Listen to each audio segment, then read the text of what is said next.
congrats on all your success and all your media coverage. How many things have you been in at this point? ABC, I mean, I think Good Morning America tomorrow, CNN, I was like Access Hollywood, Complex on Instagram, LAD Bible, or was it pronounced Lad Bible? I forgot. I don't know how they pronounce that. There's like 40 million followers there, man. CNN, Daily Mail, bro. I mean, I don't know, man. It's been a lot. I can't really keep track right now. Yeah, I'm sure that's a lot. What's that like for you? Do you have any experience with all that sort of media stuff before? Not to this level, but back when I was winning a whole bunch of competitions when I was fighting, it was something similar.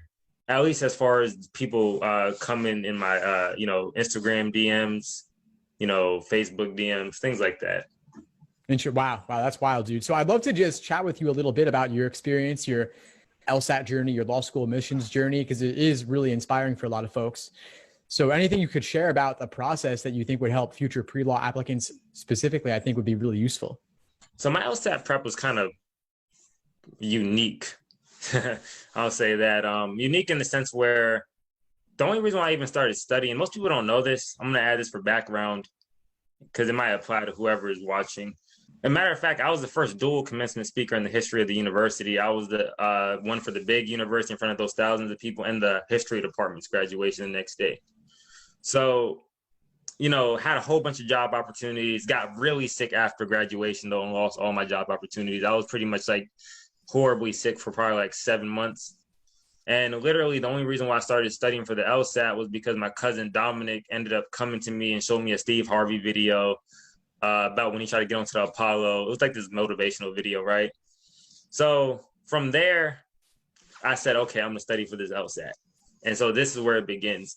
I visited Harvard like a couple months back, and then I met this girl who gave me access to a lot of prep material, right? So it's one of those things. On one end, I had the test ready. On another end, I couldn't find what was going to make it work because that was only half the battle. I have the questions right in front of me, but now I keep getting them wrong. And it was just really hard, specifically because I had to wake up like every day around like 5 o'clock. Once I started getting healthy enough to work again, I had to wake up at 5, study till like 7:30, maybe 8. Then I would hop on the train to go to DC. Then I'd come back home. And then I went to the library from like 7 to 11.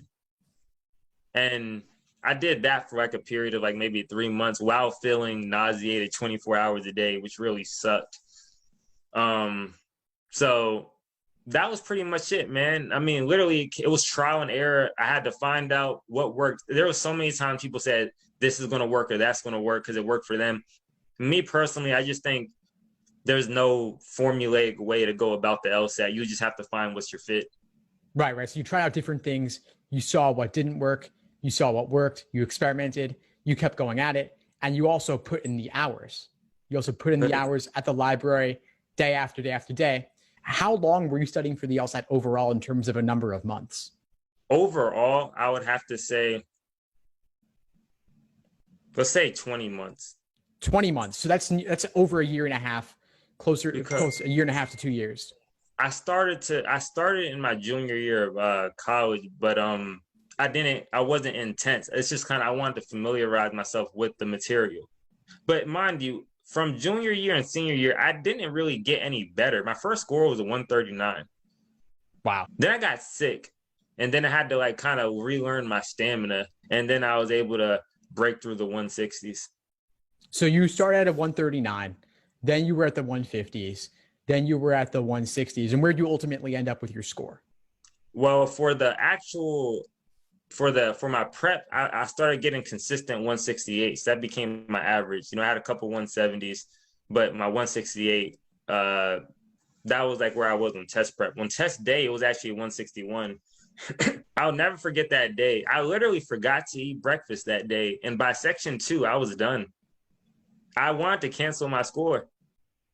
The only reason why I didn't was because every admissions counselor that I talked with told me I had the most impressive resume out of any law student they've ever seen. So let's talk about that a little bit then. So resume, what was it compelling about it? It's probably the most holistic resume. I'm not going to say but it's probably one of the most holistic resumes you can ever see.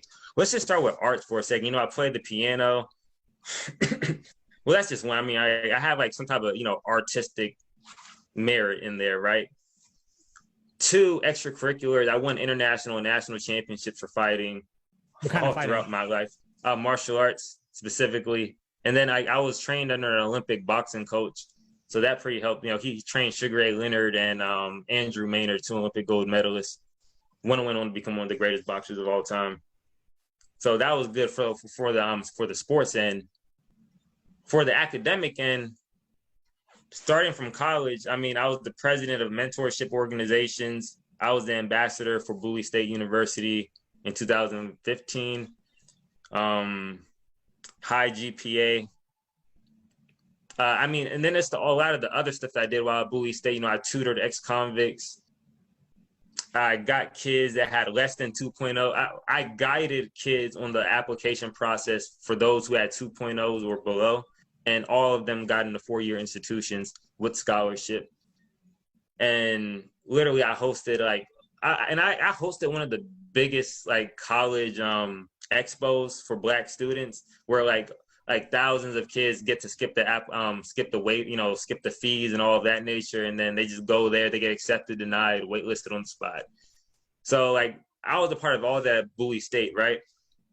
On top of the high GPA, while working during some of those semesters, I was working full time as a Garbageman, and I transferred to the University of Maryland. The first semester there, I become the president of the History Undergraduate Association as a transfer student. After that, I get promoted not promoted, but then I get appointed to be to the Dean's Advisory Board as a history representative. From there, I get appointed to be on the Dean's Cabinet as the sole student representative of the College of Arts and Humanities. From there, I go on to be the commencement speaker of the university. From there, I go on to become the commencement speaker of the History Undergraduate University the following day. And it's I'm doing all that while working. Now that I was working while full-time as a garbage man. So how did you manage all of that? Because I feel like most people would even struggle to do just 1 or 2 of these things. Well, it's just about knowing your why. I mean, I always have this morbid joke, but I mean, I don't mean it. It's supposed to be lighthearted, but it's a thing between my friends and I, right? But I always tell my friends yo, I died when I was 8. And then after that, I just kept moving until I get to the promised land. Meaning, after when I turned 8 years old, a lot of things went wrong in my life. And then I just saw how cruel the world can be. And so I was used to being uncomfortable. I was used to, people being cruel towards me. I was used to jokes. So, even if I had to walk on campus in my horrible trash outfit and, people were making jokes, I'm like, well, I've been through worse. That's cool. That's fine. I've been tired, man. My dad used to have me work out at 3 a.m. in the morning, then go to high school. You know what I'm saying? So I'm used to that work. So again, knowing your why, my dad had a stroke working 3 jobs, helping me go to school. So in my mind, it's well, I got to finish school or this was for nothing. I got to thrive, not just finish. I have to thrive or what was the point? Anyone could get a degree, but if you did all of this, I have to really step my game up. So literally, I was going to do it for my dad. My brother dropped out of school so I could go to school. And that's a whole nother story within itself. So you really just have to know your why. And if you don't know why you want to go to law school, unless you're a genius, I don't see someone being able to really push through the LSAT, because when I was in the 130s, I was able to get to the 140s pretty easily, right? But once I hit that 150s, especially once I got to 155, that process from 155 to 160 anything on prep tests literally took 6 months within itself. Just that last little bit. Oh man, once you got to 150, man, outside of that, I feel as though then it became more of a timing thing, stamina. It's all these other intangibles. Mm-hmm. I think once you get to that mid 150s, that kind of shows how well do you really know the test regarding how it's really supposed to be taken. Yeah, it can be diminishing marginal returns, but those are also the most important points to get because they push you over the threshold. It's 150s is really a requirement to go to any law school worth going to. But you got to get to that 160 plus point to get into better schools, get more scholarship money or both. So I think it's awesome that you gave it that extra push. I want to ask you a couple things about the application side of things. But first, You said you said you got to know your why, and you talked about it in your background what helped you keep pushing forward up to the application process. But then when it comes to why law school itself, why do you want to go to law school? What do you plan to do at Harvard and after? A two-part answer to that, right? Childhood experience. My mother left when I was like 8 years old, right? And essentially, like the way she left like in a way where there was a lot of like my family had to suffer a lot of consequences, right? She just abandoned the family, went to Sri Lanka, stole a lot of stuff. It was crazy. And with that being said, like my dad lost his job afterwards, but the way she left, I found out at a very young age that it's not the truth of a situation that determines how you're treated. It's the perception of the events that determine how you're treated. Like it's always perception. Like for example, if I experienced a horrible atrocity and no one believes I experienced a horrible atrocity, then it never happened, if that makes sense from a societal standpoint. And then that means I don't get justice. I don't get, so it's just an event that occurred that no one will ever know about. Take that. After high school, part two to this question is when I was going to high school, I got denied by every single college coming out because I was focused on other things at that time. So every college I applied to denied me. Went to go work with the sanitation company. I found a really great support system there with my colleagues, right? And a lot of them were formerly incarcerated. And I just really felt so compelled for the first time in my life. People were uplifting me just for being a young guy, not because I was a great athlete, or at least a former great athlete at that point because I had an injury. Not because, no one judged me for doing bad in school. It was literally the people at the bottom who just wanted to raise me up. And just the fact that they were formerly incarcerated and they had their own views and experiences that they shared with me, I was just motivated to go into law when I found out I was academically inclined at Bowie State. So in my second year, sophomore year, I decided I wanted to go to law school once I found out I can do education. Because I was horrible at it in high school. I graduated with a 1040 SAT score out of 2,400. So you outperformed your SAT significantly on the LSAT. Well, it was all about having the resources and knowing what you're going for. At the time, I didn't even want to go to college. I didn't see a place for me in education. Matter of fact, I hated school based on the experiences that I had with the administration at mine. So I'm not going to make the claim that if you want it bad enough, it's going to happen. Because, I guess life doesn't necessarily work like that, right? But I truly believe this. If you have your sights set on a goal and you not just want it, but you put the necessary resources in place for you to achieve that goal, and you search out for those resources, you develop an action plan, everything will fall into place. I don't know what it will look like, but everything will fall into place and you'll get somewhere near there. Well, that's very inspiring. And I can see the compelling nature of your story just as a living example of that. I do have one more tactical question though, which is you mentioned all these experiences, which are a very impressive resume. How do you pull all of that together into your personal statement? See, I just had to figure out how do I want to show my story. It's like, everyone could just tell something like, hey, I did this or I did that. And, but that's your resume. Your resume tells you everything. So as far as my personal statement goes, I just wanted to show, I illustrated an event that took place and how it got me to my end goal. So such as I talked about when my dad had a stroke, right? And I just remember, I started off, the thing was, it was in all caps. My first sentence was, I found him. He's at the hospital. Literally, because after my dad had a stroke, he was missing for like 3 days and no one knew where he was at because he drove himself to the hospital. You see, wow. I was like, my dad's one of those old school G.I. Joes, you know what I mean? So, and then from there, it just I described what my life was like in reference to from my eyes, I just talked about what my day consisted of and how that led to me being the commencement speaker. And I tried to illustrate that I can handle crazy workloads. I can handle, walking and chewing gum at the same time, meaning that I can handle multiple things. Throw whatever you want at me. I'm going to get the job done. And I'm not going to only get it done, but I'm going to thrive at the highest level. So I illustrated just how I was still managing that in the leadership positions, all the work. So it's really about showing and not telling. Yeah. I can see how you tied it all together into a thread. And how long did it take you to write that statement? How many drafts did you go through? Did you get support from others for Think that? What about would that look think like? about 13, 15 drafts, probably about like five, like probably like 3 months in total of So working on that thing. you put in the work. Well, see, the thing is, there's like this misconception that the LSAT's the hardest part of the test prep. See, I don't know if I'm like being really like cynical with that word hardest, because the diversity statement, the personal statements seem just as hard, because you have to make sure every word is perfect, make sure every comma is in place, and you have to just make sure everything's concise. And it was just hard, just like the LSAT. It was a process. And then you have to get different opinions. But then it's like, well, whose opinion do I take when two people disagree? So it was hard, man. It's hard. Diversity statement was super hard too.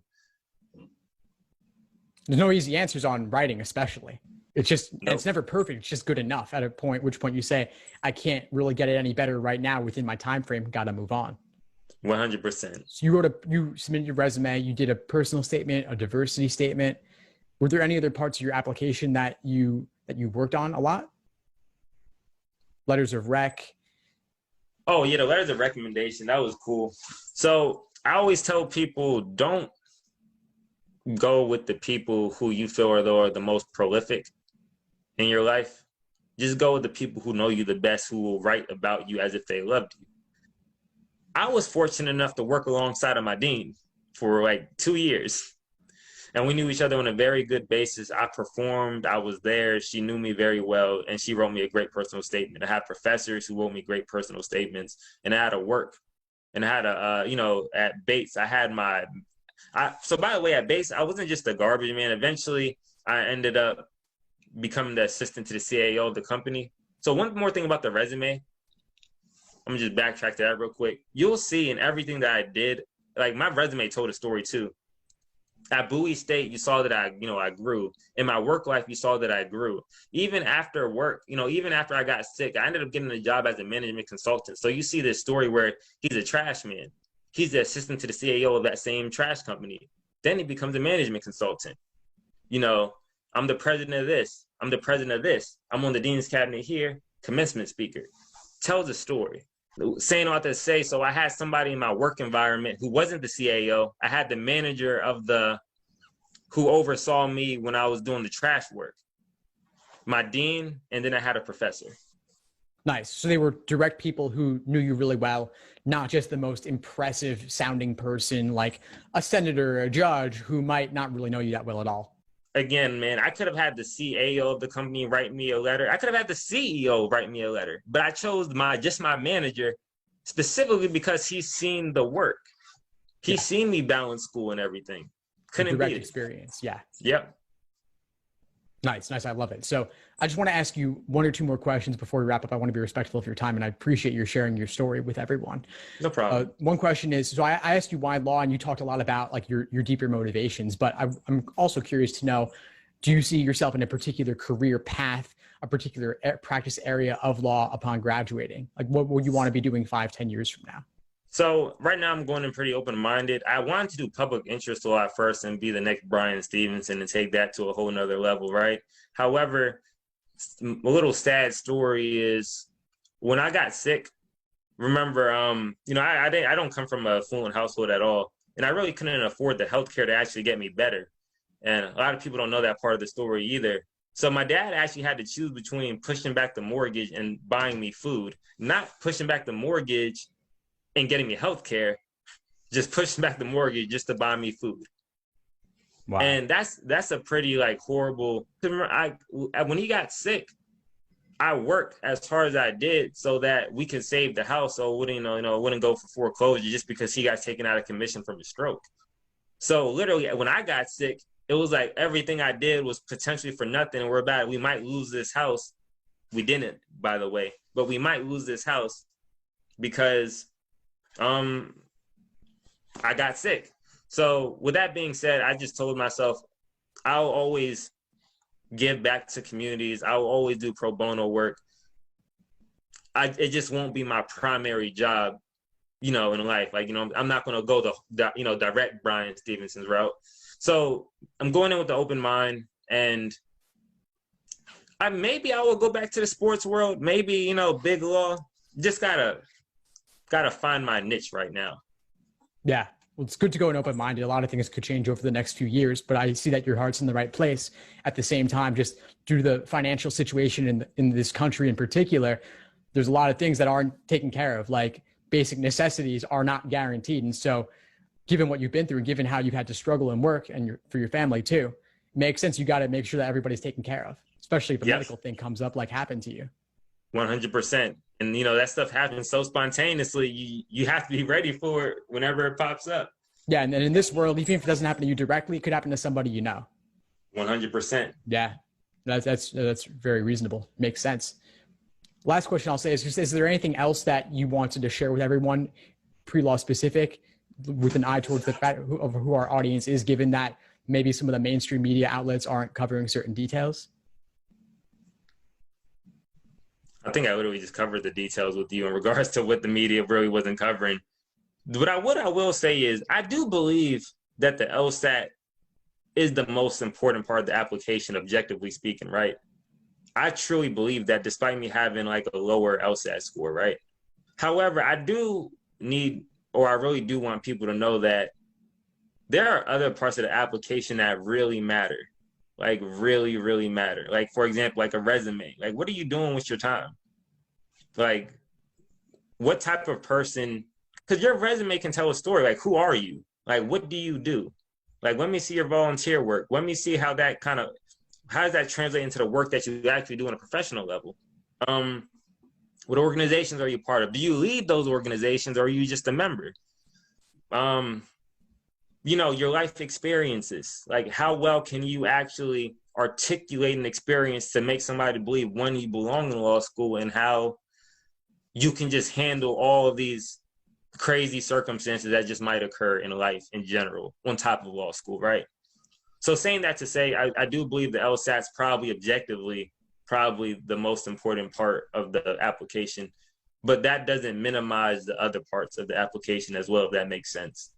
Yeah, it does. I mean, you still got to give those parts your all, and you can write a super compelling personal statement. You can write an outstanding resume, but it requires putting in the work to present your accomplishments, your background in the best light possible. And the fact that you went through a dozen plus different drafts of the personal statement, you put in a few months, you thought very carefully about who's going to write your letters. Undoubtedly, all of that made a difference and helped you outperform your numbers. Oh, can I tell you one thing I did for the LSAT score? I actually did something a little bit I think was clever. I truly think it was a clever thing. So my SAT score was a 1040 out of 2400. Way below average. But the SAT score is supposed to be an indicator on how well you perform in college. So I took my SAT score and made that a part of my application to say, I don't think standardized tests are a good way of indicating how I operate based on the success that I had in extracurricular activities and my GPA throughout college. So I just kind of like, all right, I know my LSAT score is a little bit lower, but so was my SAT, and my SAT was poor, but I outperformed people who pretty much got perfect scores at a Division I institution. I love that. I love that idea. I've recommended similar in the past. Definitely anyone in that situation should write an addendum to show their standardized test scores don't reflect their performance in the academic setting. Some people do better in the classroom. They do better with assignments over the course of a semester or a year, rather than what happens on one particular day. Like you said, your practice test scores were in the high 160s, but you dropped down a number of points. You were at 168, went down to 161, but you could have been there, but maybe test day things happen, right? That day specifically, I just forgot to eat breakfast. Yeah. I was so nervous. I forgot to eat breakfast. I will never forget it. After section 2, I was done. Oh my God. I was so happy Logic Game was the second game on that day. Because, man, I tell you, I was done. I was really about to cancel my score because I was like, there's no way I got a 161. Like, my timing was off. Those 35 minutes were going by fast as hell. And I literally was so surprised when that 161. I was actually really happy with it. I was like, all things considering, I'll take it. I would have retaken it if I didn't take it. Oh, I actually applied super late. I actually applied 2 weeks before the deadline for all those schools. No way. No way. Oh, Wow. and I didn't get denied by one school. I got accepted to Harvard, UPenn, Columbia, USC, Pepperdine. I got waitlisted by Georgetown, UCLA, NYU, and Berkeley. It's a great list. It's a great list. 2 weeks, and I said 2 weeks before the deadline. Dude, So that's late incredible. January. And I think it Thanks, just speaks man. to the power of your story. Dude, that's awesome, Dan. Well, I really appreciate you taking the time to have this conversation. I'm sure that all the pre-law applicants out there are going to find it super useful and inspiring. So please keep in touch and let me know if you'd be willing to do a follow-up about your time at Harvard. I'd love to have you back on. Perfect. I mean, seriously, man. I can't thank you enough for doing what you're doing. I mean, and one thing that I really liked about you in general. Sorry, I made the camera shake. One thing that I really liked about you in general, even because mind you, I've been here for a while. It's just like, you always like gave out a lot of free content. And mind you, people always, hope they could get something more personalized. But I understand how much, it could even take just to dish out all that free content. You know what I mean? And literally, I just can't thank you enough for being a part of the community to the extent that you are. I mean, you really do make a difference, man. I love reading your blogs too, your emails. Well, thanks, man. I really appreciate that. It means a lot to me to have been a part of your journey, and I'm excited to see what comes next for you. So I appreciate you being open to collaborating and being open to coming back and supporting folks moving forward. It really means a lot. It really means a lot to see people who've been through the process and come out the other side with all these successes that you've had. I think it would be hugely helpful to them. Hell yeah, man. Awesome, Appreciate dude. you. I'm going to keep you updated. I got this other interview in 10 minutes. So again, I appreciate your time. Appreciate you reaching out, and we'll put that work in, bro. Definitely, man. I'm excited to keep this going. All the best with your future media engagements and everything coming up. I know it's a lot. So do that. Just keep at it. You're doing fantastic stuff, and I'm looking forward to working with you, man. Man, thank you, sir. Peace, man. All the best. You will. Thanks for tuning into the show. Please subscribe if you haven't done so already to be notified of new episodes as I release them. And feel free to reach out if you need anything at all as you move forward with your prep. I'm happy to help however I can. In the meantime, I wish you all the best and take care.